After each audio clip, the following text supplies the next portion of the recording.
بسم اللہ الرحمن الرحیم۔ بد نظری سے ہاتھی بھی پھسل جاتا ہے۔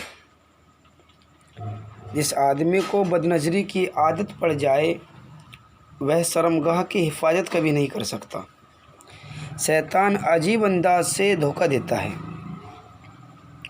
تم صرف دیکھتے ہو، کرتے تو کچھ نہیں، حالانکہ یہی دیکھنا ہی تو کرنے کی شروعات ہے۔ ظاہر میں انسان جتنا بھی جماؤ والا ہاتھی ہو، اگر بد نظری سے نہیں بچے گا تو ایک نہ ایک دن ضرور پھسل جائے گا۔ بد نظری کے 3 بڑے نقصانات۔ بد نظری سے انسان کے اندر نفسانی خواہشات کا طوفان اٹھ کھڑا ہوتا ہے اور انسان اس سیلاب کی رو میں بہہ جاتا ہے۔ اس میں 3 بڑے نقصانات وجود میں آتے ہیں۔ نمبر 1، بد نظری سے انسان کے دل میں خیالی محبوب کا تصور پیدا ہو جاتا ہے۔ حسین چہرے اس کے دل و دماغ پر قبضہ کر لیتے ہیں۔ وہ آدمی جانتا ہے کہ میں ان حسین شکلوں تک رسائی حاصل نہیں کر سکتا، مگر اس کے باوجود تنہائیوں میں ان کے تصور سے لذت لیتا ہے۔ کبھی کبھی تو گھنٹوں ان کے ساتھ خیال کی دنیا میں باتیں کرتا ہے۔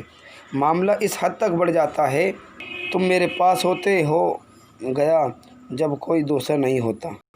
بد نظری سے پرہیز پر انعام بہت ہیں۔ جو آدمی اپنی نگاہوں کی حفاظت کرے اسے آخرت میں 2 انعام ملیں گے۔ ایک، ہر نگاہ کی حفاظت پر اسے اللہ تعالیٰ کا دیدار نصیب ہوگا۔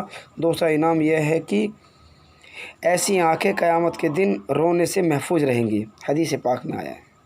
سبحان اللہ۔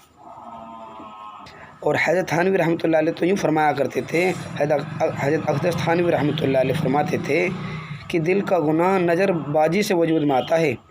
بہت سے لوگ غیر محرم عورتوں اور نوعمر لڑکوں کو للچائی ہوئی نظروں سے دیکھتے ہیں تو دل میں ان کے نقش نین کی چھاپ لگ جاتی ہے۔ پھر اپنی تنہائیوں میں سوچ اور خیالات کے ذریعے ان سے شہوت پوری کرنے کے مزے لیتے ہیں۔ یہ دل کا گناہ آنکھوں کے گناہ سے بھی شدید ہے۔ فقہا نے لکھا ہے کہ اگر کوئی آدمی اپنی بیوی سے ہم بستری کرے مگر تصور میں کسی دوسری عورت کا خیال لائے تو اسے زنا کرنے کا گناہ ہوگا۔ بد نظری کے اثرات میں سے ایک یہ بھی ہے کہ چہرے کو بے نور کر دیا جاتا ہے۔ حدیث پاک میں آیا، نبی اکرم صلی اللہ علیہ وسلم کا ارشاد ہے کہ یا تم اپنی نگاہ نیچی رکھو گے اور اپنی شرمگاہوں کو حفاظت کرو گے یا پھر اللہ تمہاری صورتیں بدل دے گا۔ شکل بدلنے کی ابتدا یہی ہے کہ چہرے کو بے نور کر دیا جائے۔ خوبصورتی کی باوجود چہرہ بے رونق ہو جاتا ہے۔